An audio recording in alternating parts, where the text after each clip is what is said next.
Hello guys, तर स्वागत आहे तुमचं आपल्या या यूट्यूब चॅनलवरती. मित्रांनो, चॅनलवर नवीन असाल तर चॅनलला सबस्क्राईब नक्की करा आणि अशाच नवनवीन अपडेट्स पाहत राहा.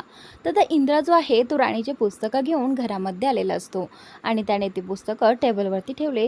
तेवढ्यात आता मालतीने ती पुस्तके पाहिली आहेत आणि मालतीला दिसलं आहे की ही पुस्तकांचं जे काही ओझं आहे ते इंद्रानेच स्वतः हातामध्ये आणलेलं असतं. तर त्यामुळे तिचा पारा चढतो. ती बोलते की तू तर माझ्या मुलाला अगदी तुझ्या हाताखालचं नोकरच बनवून ठेवला आहेस का? तुला नाही घेता आली? तुझी काय हातपाय मोडली आहेत का? तुला हे ओझं घेऊन चालता येत नव्हतं का, जी माझ्या इंद्राला तू घ्यायला सांगितलीस? तर त्यानंतर आता इथे मालती खूप काही बोलू लागते. त्यावेळी इंद्रा बोलतो की हे बघ आई, राणीने मला नव्हती सांगितली घ्यायला आणि तसंही मी माझ्या मनाने ती घेतली आहे, त्यामुळे प्लीज तू तिला काही बोलू नकोस. तर आता मालती बोलत असते की का का नाही बोलायचं तिला? तिने अगदी तुला नोकरासारखं केलं आहे आणि मी हे अजिबात सहन करू शकत नाही इंद्रा. मी माझ्या मुलाला नोकर बनताना नाही पाहू शकत. तर त्यानंतर आता इथे इंद्रा बोलत असं की नाही आई, असं काहीच नाही आहे. तर आता इकडे ती राणीला खूप काही बोलू लागते, पण राणी सगळं काही ऐकून घेते आणि त्याचनंतर इंद्रा म्हणतो की हे बघ आई, तू फ्लोमध्ये खूप काही बोलते, प्लीज आत्ता हे सगळं नको बोलूस. तर त्यानंतर मालती बोलते की हे बघ इंद्रा, तू मला सांगायचं नाहीस की मी तिला काय बोलायचं आणि काय बोलायचं नाही ते. तर त्यानंतर आता इथे इंद्रा बोलतो की थांबव, हे सगळं मला ना या गोष्टीचा त्रास होतोय अगदी. तर त्यानंतर इंद्रा बोलतो की राणी आपल्यासाठी, आपल्या घरासाठी काय काय नाही करत आणि तिच्यासाठी मी एवढं केलं तर काय कुठे बिघडलं सांग मला. इकडे आता हा अजित जो आहे तो अगदी भावूक झालेला आहे आणि आईला म्हणत असतो की आई, माझ्याकडनं खूप चुकलं. मी आबांबरोबर आणि त्या सगळ्यांबरोबर असं वागायला नको होतं. त्याला त्या गोष्टीचा पश्चाताप होत असतो आणि त्यावेळी रत्नाई त्याला समजावून सांगत असते की अजित बाळा, सगळं काही ठीक होईल, तू एवढं मनाला लावून घेऊ नकोस. तर त्यानंतर अजित जो आहे तो आईला मिठी मारून इथे रडत असतो आणि त्या दोघांनाही त्या गोष्टीचा पश्चाताप होत असतो. इकडे आता इंद्रा जो आहे तो मालतीवरती भडकला आहे. मालती नेहमी राणीला जसं बोलते त्या गोष्टीवरून आता इंद्रा बोलतो की आई, आता खूप झालं, तू खूप बोलतेस राणीला, प्लीज आता असं बोलू नकोस. तिने आपल्यासाठी काय नाही केलं आणि तिच्यासाठी मी एवढी गोष्ट केली तर कुठे बिघडलं आहे, सांग ना मला. तर त्यानंतर आता इथे इंद्रा सांगू लागतो की मला सांग, आज जे काही क्लायंट तिने हँडल केला आहे, आज फक्त तिच्यामुळे आपली फॅक्टरी वाचली आहे आणि तरीही तू एवढी तिच्यासाठी मदत केली आणि तू नाही म्हणतेस तिला मदत करण्यासाठी. तिने आपल्यासाठी खूप काही केलं आहे आई, तू हे विसरू नकोस. तर आता इंद्रा मालतीला हे सगळं समजावत असतो, पण मालती म्हणत असते की तुला ना जे काय करायचं आहे ते कर, पण मला असं नोकर बनून राहिलेलं अजिबात आवडणार नाही. तर त्यानंतर इथे इंद्रा बोलतो की हे बघ आई, आज राणीने जे काही करून दाखवलं आहे त्यावरून मला असं वाटत आहे की ती एक दिवस नक्की वकील होईल, कारण तिने वकील नसतानाही हे करून दाखवलंय आणि वकील झाल्यानंतर ती काय करू शकते आई, तू हे विचार तरी कर. तर त्यानंतर आता इथे इंद्रा बोलतो की नाही, ते काही नाही, आता काहीही झालं तरी राणी वकील बनणार आणि अभ्यास करणार, बाकी मला काहीही बोलायचं नाही. इकडे आता हा विक्रांत जो आहे तो ड्रिंक करत असतो आणि सारखा एका ग्लासमागे एक ग्लास सारखा घेत असतो. तेवढ्या तिथे उर्मिला येते. उर्मिला आल्यानंतर त्याच्याकडे पाहून चिडते आणि बोलते की तू काय तुझ्या प्रमाणेच त्याच्यासोबत कॉम्पिटिशन लावली आहे का, कोण जास्त पितं आणि कोण कमी पितं आणि कोण जिंकतं. तर त्यानंतर इथे विक्रांत बोलतो की हे बघ उर्मिला, आता ना मी विचार करतोय. तर आता उर्मिला म्हणत असते की विक्रांत, अरे हे सगळं थांबव आता आणि पुढे काय करता येईल याचा विचार कर. तर आता विक्रांत म्हणत असतो की त्याचाच विचार करत आहे मी. आता ना आपण असं गोड वागून त्यांना फसवायचं आहे. तर त्यानंतर उर्मिला म्हणते की म्हणजे तुला काय म्हणायचं आहे. तर त्यावेळी आता इथे विक्रांत बोलतो की हे बघ, त्यांच्याशी असं वागायचं आहे जसं की आपल्याला खूप पश्चाताप झाला आहे आणि त्यांना आपण या घरामध्ये घेऊन यायचं आहे. एकदा की ते या घरामध्ये आले तर त्यानंतर आपल्याला आपल्या मनासारखं करता येईल आणि त्यांच्यासमोर असं वागायचं आहे की आपण खूप बदललो आहोत आणि त्यांच्या हिताचा आपण विचार करत आहोत. तर आता इथे उर्मिला बोलते की बरोबर आहे विक्रांत, आता आपण वाईट वागून पाहिलं, पण आता आपण चांगलं वागून पाहायचं आणि चांगल्यानेच काटा काढायचा. तर त्यानंतर विक्रांत बोलतो की अगदी खरं आहे. तर आता दोघेही जण हसू लागतात. इकडे मालती जी आहे ती तिच्या साड्या वगैरे आवरून ठेवत असते आणि त्याचनंतर इथे इंद्रा बोलतो की आई मी जरा बाहेर वॉक करायला चाललो आहे. तेवढ्यातच आई बोलते की इंद्रा, अरे किती वाजलेत? किती वाजलेत म्हटल्यानंतर इंद्राचं लक्ष लगेच हाताकडे जातं आणि त्यानंतर त्याच्या लक्षात येतं की माझ्या हातात तर घड्याळ नाही. तर लगेचच त्याने खिशातनं मोबाईल काढला आणि मोबाईलमध्ये पाहून सांगितलं की आई 9 वाजले आहेत. तर त्यानंतर इथे मालती बोलते की इंद्रा, तू मोबाईलमध्ये का पाहतोय किती वाजले ते? तुझं घड्याळ कुठे आहे? तर त्यानंतर आता इंद्रा इकडे तिकडे पाहू लागतो आणि सांगू लागतो की अरे आई, मी ना सकाळी घड्याळ इथेच कुठेतरी ठेवलं होतं, पण आता मला ते मिळत नाही. माझ्या ना नक्की लक्षात नाही आहे की मी कुठे ठेवलं असेल. तर आता तो बोलतो की कदाचित इथे पुढे कुठेतरी असेल. तर आता राणी आतमध्ये येते. राणी आल्यानंतर आता इंद्रा मुद्दामून राणीला विचारतो की राणी, तू माझं घड्याळ पाहिलंयस का गं? मी ना ॲक्च्युली विसरलो आहे कुठे ठेवलं आहे, माझ्या ना लक्षातच येत नाही. तर लगेचच तो कपाटामध्ये पाहू लागतो. इकडे आता राणी बोलते की नाही सर, मला तर खरं तर मी पाहिलंही नाही. तर त्यानंतर इंद्रा जरा खोटं बोलल्यानंतर असं हिचकिचावत असतो. तेवढ्यातच मला तिला कळतंय की इंद्रा खोटं बोलत आहे. नक्की याचं घड्याळ कुठे असेल? इंद्रा बोलतो की चल आपण बाहेर बघूयात. असं म्हणत आता इथे मालती बोलते की इंद्रा, मला खरं खरं सांग की तुझं घड्याळ कुठे आहे ते? इंद्रा बोलतो की अगं आई, खरंच मी इथेच कुठेतरी ठेवलं असेल. तर मालती बोलते की इंद्रा, मला माहीत आहे तुला खोटं बोलता येत नाही. मला नक्की सांग की तू तुझं घड्याळ कुठे ठेवलं आहेस? तर राणीलाही आता जरा इंद्रावरती संशयच येतो, कारण सर कधीही त्यांचं घड्याळ असं कुठेतरी ठेवत नाही. घड्याळावरून एकदा खूप काही तमाशा झाला होता, म्हणूनच सर ते घड्याळ जास्त काढत नव्हते.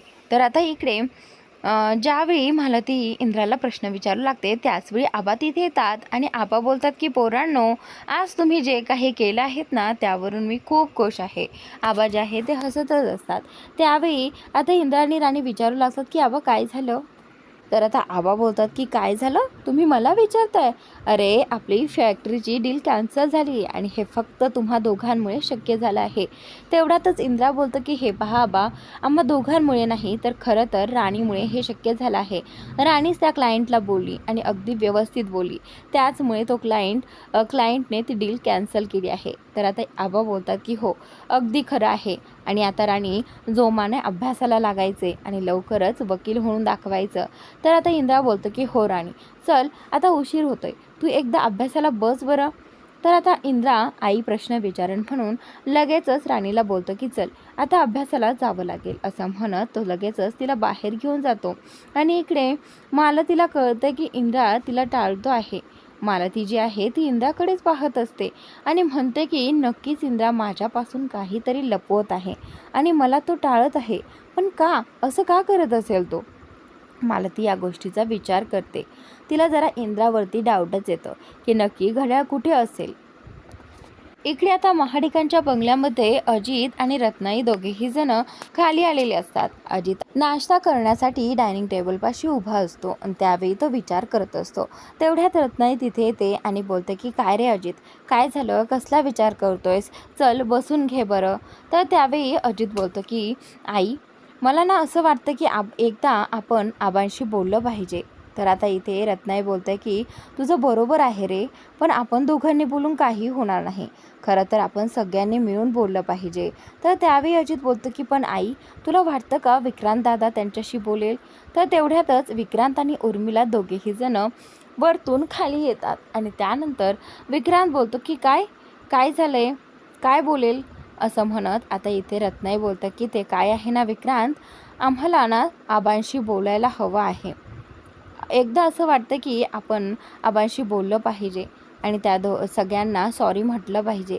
तर आता इथे विक्रांत बोलतो की आई, त्या सगळ्यात विचारायची काय गोष्ट झाली? ती आपली माणसं आहेत आणि आपल्याकडून चूक झाली आहे, त्यामुळे आपण माफी मागितली तर काय हरकत आहे? तर आता इथे उर्मिला बोलते की आणि तसंही रत्नाई आता आपल्या घरात पाहुणा येणार आहे आणि एकदा की त्यांना ही न्यूज सांगितली तर त्यांचा राग असा मावळेल. आपण त्यांना सांगितलं पाहिजे, आपण त्यांना या घरात बोलावलं पाहिजे.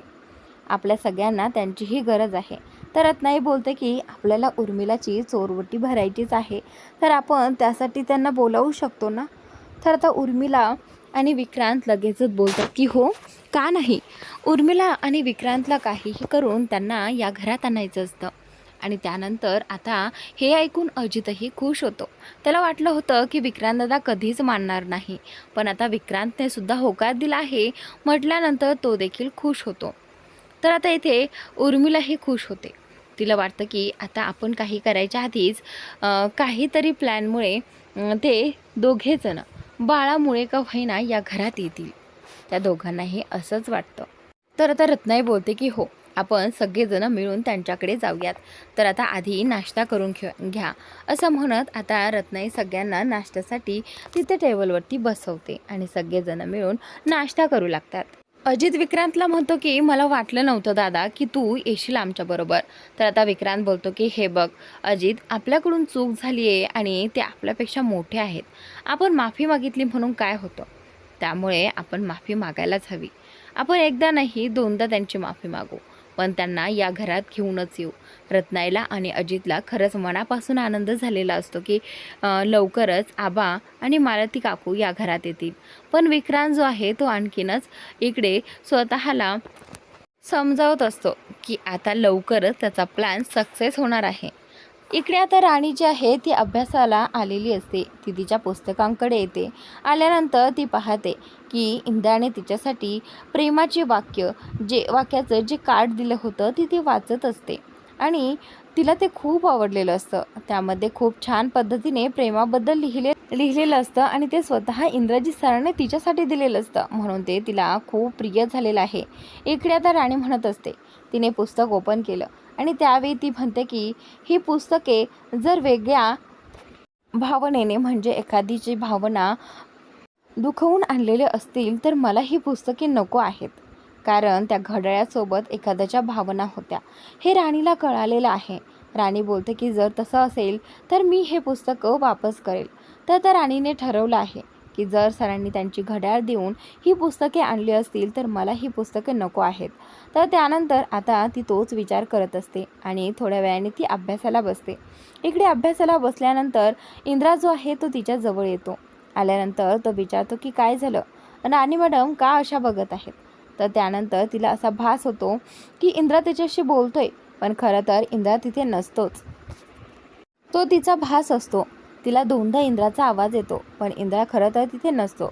इकडे आता खरं तर थोड्या वेळाने इंद्रा राणीच्या समोर येतो आणि समोर आल्यानंतर तो तिच्याशी बोलू लागतो, पण राणीला वाटतं की कदाचित तोही भास असेल. तर आता इंद्रा पुन्हा एकदा आवाज देतो आणि राणी बोलते की काय. तर तेवढ्यातच इंद्रा बोलतं की तुला पाणी हवंय का. तर राणी बोलते की हो. इंद्राने तिच्यासाठी पाणी वगैरे आणलं आणि तिला अभ्यास करायला सांगितला. तर त्यानंतर राणीच्या लक्षात येतं की ते घड्याळाबद्दल काहीतरी विचारपूस करावी. राणी उठते आणि बोलते की सर, मला तुम्हाला एक विचारायचं आहे, प्लीज मला उत्तर द्याल. तर आता इंद्रा बोलते की हो बोल ना. तर त्यावेळी राणी बोलते की सर, मला सांगा ना तुमचं घड्याळ कुठे आहे. तर त्यावेळी इंद्रा बोलतो की राणी, अगं तूही आईसारखे काय प्रश्न विचारतेस. अगं असेल इथेच कुठेतरी, नाही सापडत त्याला मी काय करणार, आपण शोधूयात म्हणजे सापडेल. तर आता राणी बोलते की हे पहा सर, मला माहीत आहे तुमचं ते घड्याळ हरलेलं नाही आहे. मला माहीत आहे तुम्ही ते घड्याळ नक्कीच कुठेतरी ठेवलं आहे. मला प्लीज सांगा खरं काय आहे ते, कारण मागच्या वेळी जेव्हा घड्याळ हरवलं होतं त्यावेळी काय झालं होतं तुम्हाला आठवतंय ना. मालती मॅडमने काय केलं होतं. मालतीने त्यावेळी खूप काही केलं होतं. मालतीने तो संशय राणीवर घेतला होता की हिनेच माझ्या मुलाचं घड्याळ चोरलं आहे आणि राणीला पोलिसांच्या ताब्यात देऊन टाकलं होतं. तर आता यावेळीही तसं काही होऊ नये म्हणून राणी बोलते की प्लीज सर, मला यावेळी तसं काही झालेलं नाही पाहिजे. प्लीज मला सांगा की ते घड्याळ कुठे आहे. तर त्यानंतर राणी मनापासून त्याला विचारत असते. तर इंद्रा बोलतो की राणी, हे बघ तू एवढं विचारतेस म्हणून सांगतो. तर ते घड्याळ मी त्या पुस्तकवाल्याला दिलेलं आहे. तो मला पुस्तक द्यायला तयारच होत नव्हता आणि माझ्याकडे एवढे पैसेही नव्हते, म्हणून मी ती घड्याळ देऊन ती पुस्तके घेतली तुझ्यासाठी. पण प्लीज राणी, वाईट वाटून घेऊ नकोस. तर राणी बोलते की हे पहा सर, मला ती पुस्तकं नको आहेत. त्या घड्याळाशी मालती मॅडमच्या भावना जोडलेल्या आहेत. त्यामुळे प्लीज तुम्ही ही पुस्तके घ्या आणि ती घड्याळ वापस घेऊन या. इकडे मालतीने सगळं काही लपून ऐकलेलं आहे की इंद्राने ती घड्याळ देऊन पुस्तके आणली आहेत. तर मालती बोलते की आता मी या मुलीला सोडणार नाही, हिच्यामुळे माझ्या इंद्राने ते घड्याळ त्या पुस्तकवाल्याला दिलं. तर मालतीला राग आलेला असतो, इंद्राचाही आणि राणीचाही. इकडे इंद्रा राणीला समजावत असतो की राणी हे बघ, मी खूप काही बोलल्यानंतर, मी खूप काही सांगितल्यानंतर त्या लायब्ररीवाल्याने मला ती पुस्तके दिली आणि ती घड्याळ मी तिथे ठेवलो. पण आत्ता आपल्याला पुस्तकांची गरज आहे राणी, प्लीज तू या पुस्तकाला नाही म्हणू नकोस. इंद्रा तिला खूप समजावून सांगतो की राणी प्लीज असं करू नकोस, आत्ता सध्या आपल्याला या पुस्तकांची गरज आहे आणि तू वकील होणं खूप महत्त्वाचं आहे. मी ते घड्याळ पुन्हा मिळवू शकतो. मी त्या दुकानदाराला सांगितलं आहे, जसे मला पैसे मिळतील तसे मी त्याचे पैसे परत करेल. त्यामुळे प्लीज तू आत्ता अभ्यासाला लाग. आता कसलाही विचार करू नकोस, ते सगळं काही मी बघेल. तू कसलाही विचार करू नकोस, फक्त अभ्यास कर. तर आता राणीच्या आणि इंद्राच्या एवढं सांगण्यामुळे राणी ऐकते आणि बोलते की ठीक आहे सर, असं म्हणत ती स्वतः लगेचच अभ्यासाला बसते. तर पुढील भागात मालती जी आहे ती इंद्राने दिलेले पुस्तकं घेऊन आलेली आहे बाहेर आणि राणीच्या तोंडावर ती पुस्तके फेकली आहे आणि तिला जाऊन सांगितलं आहे की ही पुस्तकं घ्यायची आणि वापस देऊन माझं घड्याळ, माझ्या इंद्राचं घड्याळ घेऊन यायचं. फक्त तुझ्यासाठी त्याने ते घड्याळ दिलेलं आहे. तर आता राणी जी आहे ती सगळी पुस्तकं गोळा करते आणि त्यानंतर ती बोलते की ठीक आहे मालती मॅडम, असं म्हणत आता मालती जी आहे ती पाठीमागून तिला आवाज देते आणि बोलते की ही पुस्तकं तू त्याला रिटर्न दिली आहे हे इंद्राला कळता कामा नये. तर आता इथे राणी बोलते की ठीक आहे. राणी ती पुस्तके घेऊन चाललेलीच असते आणि एका समोरच्या बाजूने इंद्रा आलेला असतो. तर आता इंद्रा राणीला ती पुस्तकं घेऊन जाताना बघेल काय, हे पाहणं उद्याच्या भागात रंजक ठरणार आहे. तर उद्याचा भाग नक्की पहा आणि चॅनलला सबस्क्राईब नक्की करा. Thanks for watching.